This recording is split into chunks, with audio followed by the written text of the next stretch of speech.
자, 오늘 본문 내가 알거니와 라는 말로 시작하고 있죠.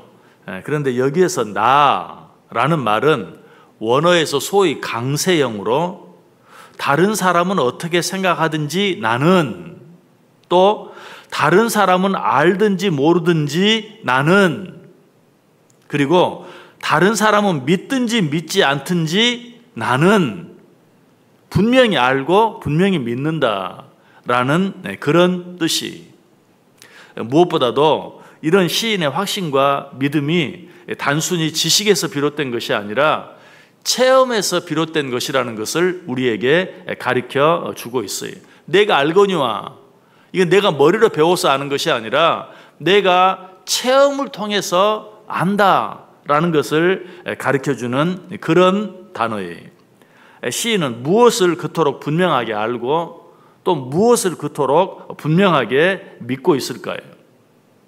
내가 알거니와 뭐라고 말합니까? 여호와께서는 위대하시다라고 말하고 있죠. 시인은 여호와께서 위대하시다는 사실을 분명히 알고 분명히 믿고 있었어요. 그런데 여호와께서 위대하시다는 말의 의미는 또 무엇입니까? 먼저 여호와 하나님은 그 능력에 있어서 위대하시다라는 그런 의미. 하나님께서 말씀으로 온 우주를 창조하셨죠. 그런데 하나님이 말씀으로 창조하신 우주의 크기가 얼마나 큰가 하는 것을 보면 그 큰 우주를 말씀으로 창조하신 하나님이 얼마나 위대하신가 하는 것을 우리가 확실히 알게 돼요. 우리는 일반적으로 태양이 크다라고 알고 있죠.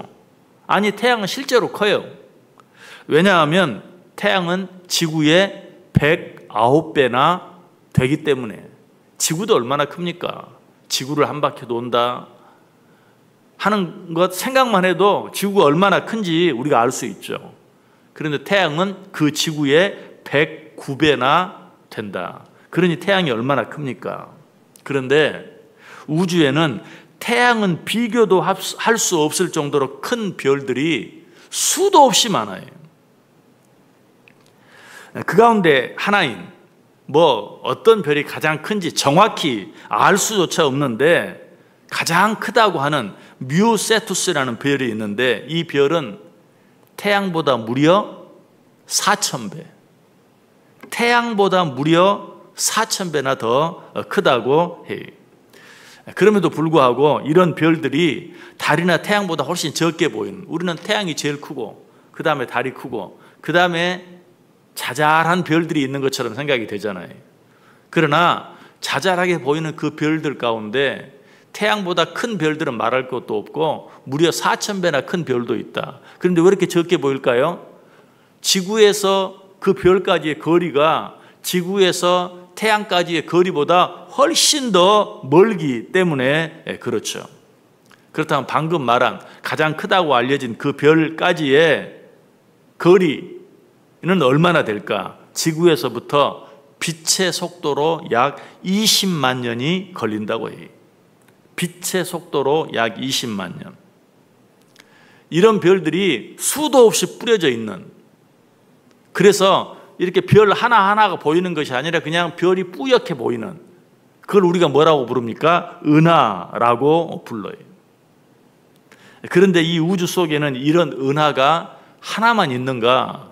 이런 은하가 1,000억 개 이상 분포되어 있어요. 정확한 숫자는 알 수도 없고 아무리 못해도 1,000억 개 이상은 된다라고 말해요. 더 놀라운 것은 이렇게 많이 흩어져 있는 각 은하들 사이의 거리, 이 은하와 또 다른 은하의 거리, 그는 어느 정도 될까? 역시 빛의 속도로 108만 년 가야 돼요. 빛의 속도로. 이걸 우리가 광년이라고 그러죠. 108만 광년을 달려야 이 우주에서 저 우주로 1,000만 개가 넘게 분포되어 있는 한 우주에서 또 다른 우주로 움직일 수 있다는 거예요. 자, 그렇다면 이처럼 엄청난 은하들이 흩어져 있는 우주의 전체 크기는 얼마 될까? 짐작이죠. 물론 짐작은 아니에요. 과학적인 짐작이 정확히 알 수는 없어요.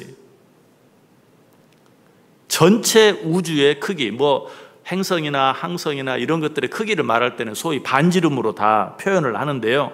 전체 우주의 반지름이 어느 정도 되는가? 빛의 속도로 105억 년. 전체 우주의 크기의 반지름이 빛의 속도로 약 105억 광년이나 날아가야 하는 규모다.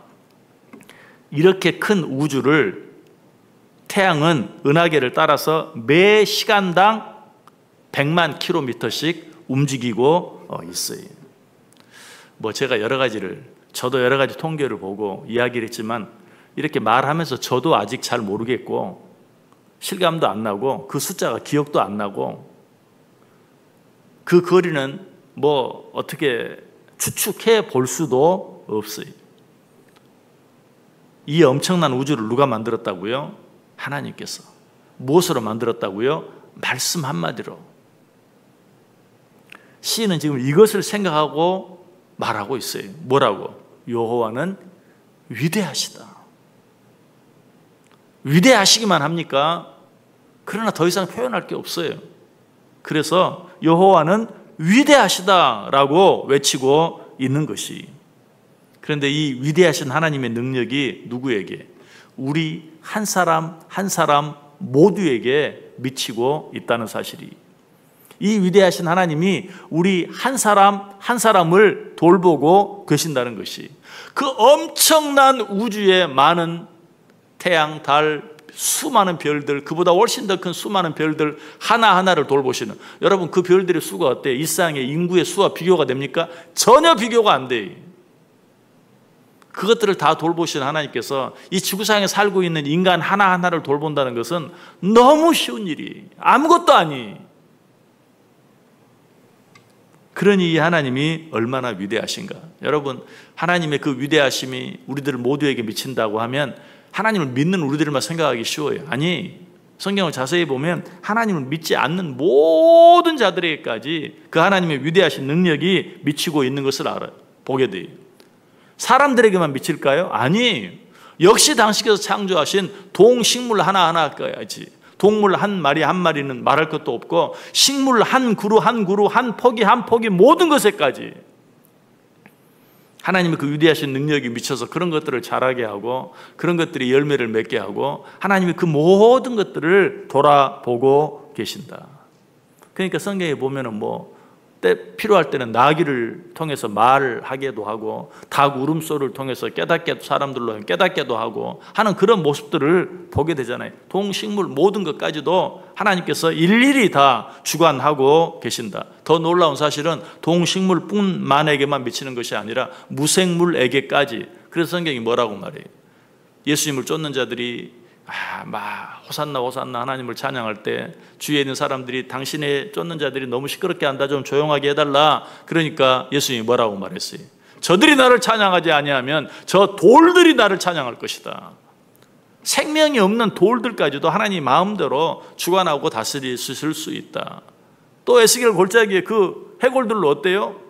군대를 만들기도 하잖아요. 마른 뼈, 생명이 없는, 한때는 생명이 있었지만 이제는 무생물이 된 그런 것들까지도 하나님이 마음대로 다스리시고 조정하신다, 주관하신다라고 얘기하고 있어요. 자, 이 사실을 통해 우리가 알 수 있는 사실이 무엇입니까? 이 위대하신 하나님 한 분만을 두려워하며 산다면 이 세상에 다른 어떤 것도 두려워할 필요가 전혀 없다는 것이, 이 위대하신 하나님, 천지 만물을 말씀 한마디로 창조하셨을 뿐만 아니라 그것들 하나하나 길가에 굴러다니는 돌 하나까지도 다스리고 계시는 이 하나님 한 분을 나의 하나님으로 온전히 믿고 두려워하며 살아간다면 이 세상에 다른 어떤 것도 두려워할 필요가 없다. 이 하나님 한 분만을 두려워할 때 다른 모든 두려움은 다 내 뒤로 나가 떨어지게 되어 있다라는 것이, 여러분 이 하루 내가 이 하나님을 믿고 있다는 사실을 기억하며 사시길 바랍니다. 이 하나님이 나 한 사람을 붙들고 계시다는 사실을 잊지 말고 사시길 바랍니다. 그렇게 함으로 말미암아 나를 두렵게 만드는 모든 것들은 순식간에 내 뒤로 나가 떨어지게 되는 그 은혜를 경험하고 누리며 살아갈 수 있는 저 여러분 꼭 될 수 있기를 주님의 이름으로 간절히 축원합니다.